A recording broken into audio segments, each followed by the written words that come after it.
ఒక నెగిటివ్ అన్నది మాట్లాడడం అది మంచి పద్ధతి కాదు. ప్రతి ఒక్క సినిమా ఆడాలని మేము అందరం కోరుకుంటాం. ఏ సినిమాని డిస్టర్బ్ చేయకూడదు. బాగున్నది బాగాలేదని, బాగాలేదని బాగుందన్నది వాట్ ఇస్ దిస్?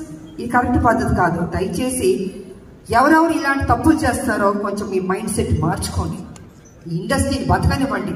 అది పెద్ద సినిమా అయినా చిన్న సినిమా అయినా ఎవరన్నా ఎన్నో హోప్స్ పెట్టుకుని ఈ ఇండస్ట్రీకి వస్తారు. వాళ్ళని ఆశీర్వదించండి. మీకు నచ్చలేదో చూడొద్దు, బయటగా ఉన్న. అంతేగాని సినిమాని కూని చేద్దాం అనుకుని కొంతమంది దుష్ట శక్తులు ప్రయత్నిస్తారే వాళ్ళకి నేను వార్నింగ్ ఇస్తున్నాను. దయచేసి ఆపండి. ఇంకా ఇది మంచి పద్ధతి కాదు. ఏ రూపంలోనన్నా మీరు వస్తున్నారు, మీరు డిస్టర్బ్ చేస్తారు. థియేటర్కి వెళ్తే ప్రజలు వెళ్తే అద్భుతంగా ఉంది అంటున్నారు. ఇంత పాజిటివ్గా చెప్తున్నప్పుడు మీరు కూడా ఒక పైచాచిక ఆనందం అన్నది తీసుకోవద్దు.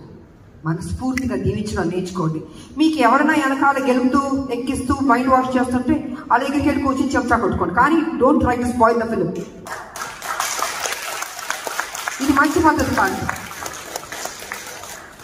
కొన్ని జీవితాలు పోతాయి. ఓకే, మేమంటే మొత్తం 46 years దాటి వచ్చేస్తాం. కానీ ఇప్పుడున్న జనరేషన్కి ఎన్ని హోప్స్ పెట్టుకుంటారండి.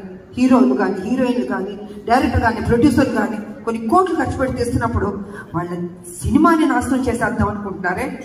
జీవితంలో మిమ్మల్ని మాత్రం క్షమించకూడదండి. అందుకే దయచేసి కొంచెం కంట్రోల్గా ఉండండి. ఈ చీప్ పనులన్నీ మానుకోండి. సినిమా ఇండస్ట్రీని బతికించండి. అందరు హీరోలు బాగుండాలని, అందరు డైరెక్టర్లు, అందరు టెక్నీషియన్, అందరు ప్రొడ్యూసర్లు బాగుండాలని నేను మనస్ఫూర్తిగా కోరుకుంటూ మరి ఈరోజు